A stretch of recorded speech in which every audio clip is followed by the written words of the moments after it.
शायरी है हामिद रसूल मुसाफिर की और नज़म का उन्वान है यारो। अब कोई चांद मेरा है न सितारा यारो, अब कहाँ जाऊँगा मैं दर्द का मारा यारो।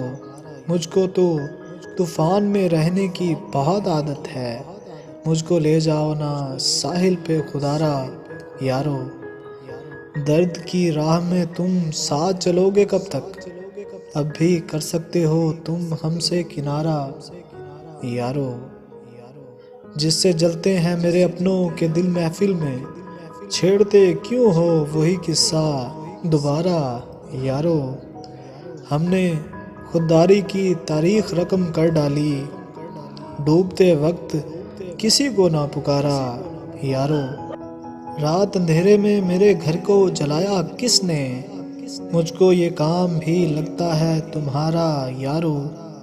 हम न होंगे तो बहुत याद करोगे हमको, नाम लिख लिख के मिटाओगे हमारा यारो। अब कोई चांद मेरा है न सितारा यारो।